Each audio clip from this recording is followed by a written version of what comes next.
Morning, everybody. I've been thinking a good bit about side hustles. You're trying to make a living. You're trying to get your things done. You're trying to get prepped, stay in a good shape.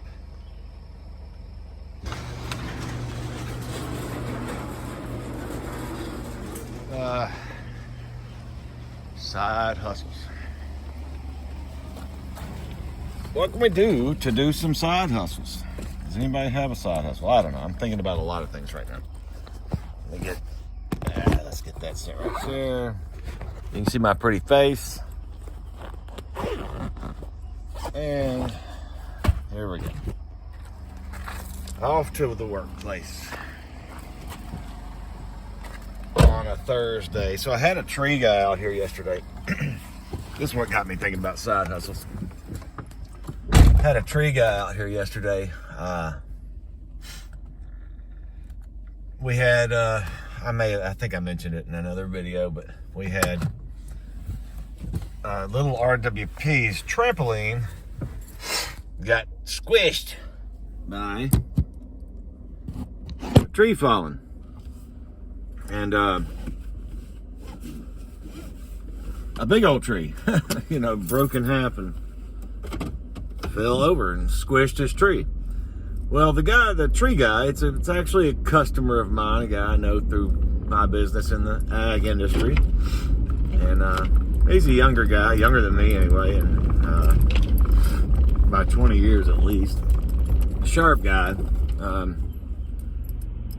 Seems to be pretty smart and seems to be fairly successful as well and in his business. But this business of his started off as a side hustle. He was just, he was a kid, I think, in college at the time.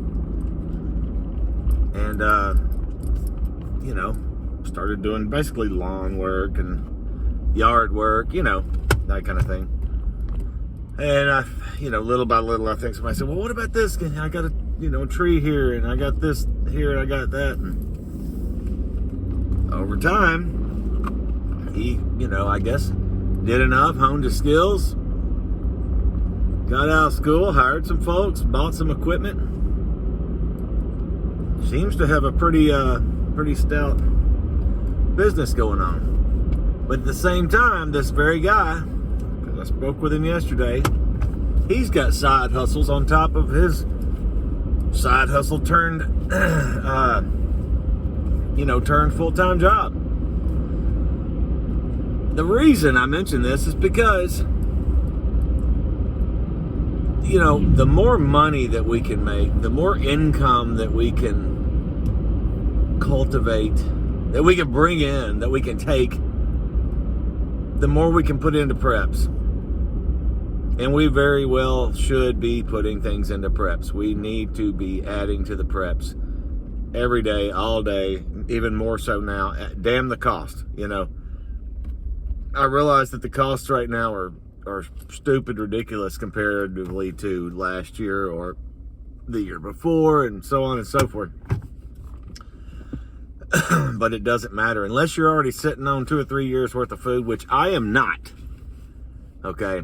Unless you are, you need to be doing it anyway. You need to be, that, in my humble opinion, we need to be doing these things.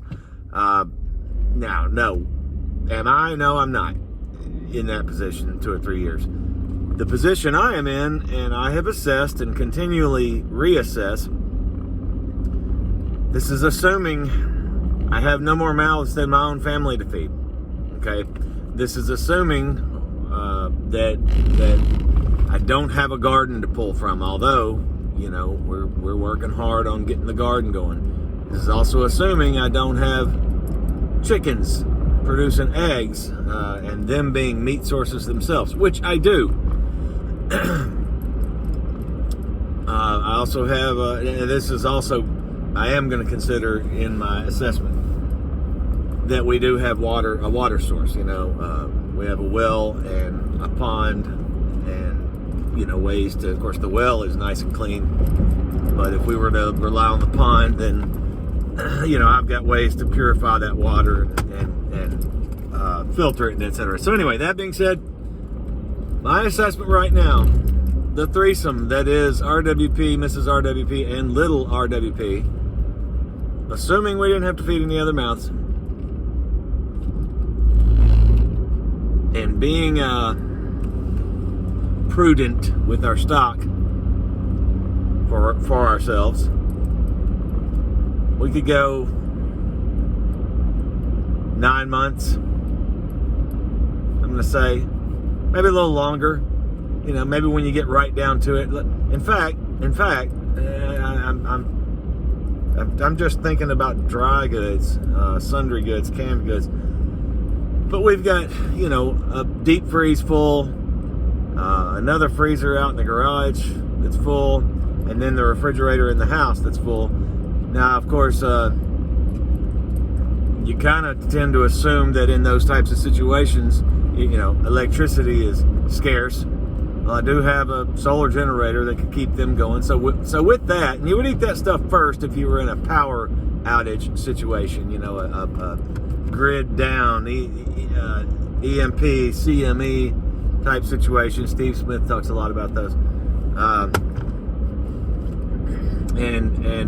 So factor that in, and let's say 11, 12 months, so I'm probably in the leanest of sorts, sitting on a year. Okay, leanest possible estimate, sitting on a year. And to me, it's not enough. I've got spaces on those shelves in my stockroom that need things on them, that are sitting there just begging to be filled up. And so Mrs. RWP and I, we've talked about it over the last couple of weeks. Just different plans have come first, but we are going to go bulk this stuff up. We do bulk runs and add to our preps is what we're doing. So what we will be doing. And I suggest you all do the same if you haven't already. Things are changing rapidly in our world. But we all see the writing on the wall. I hope you guys do. I hope everybody sees the writing on the wall. I'm trying to tell you that there's writing on the wall that says you're screwed. This is about to go sideways in such a way that, unless you're 80, 90 years old and have lived through tougher times than we are now, you have no clue of what's coming. You don't know, you cannot fathom it. I cannot fathom it, guys. I'm not saying I'm an expert here. I'm not saying, I know what's going on. I'm the guy on the hill, yelling down from the mountaintop, telling y'all the message. Well, I am that part, trying to be, but I don't know exactly what it is I'm telling you, in that what the outcome will be, in that what the results will be, how it's going to feel, what it's going to look like. But I know it's going to be bad. I know it's not going to be good. It's not going to be easy. It's not going to be for the faint of heart. It's not going to be for pussies. Get it together, folks. I'm RWP. I'll see you later.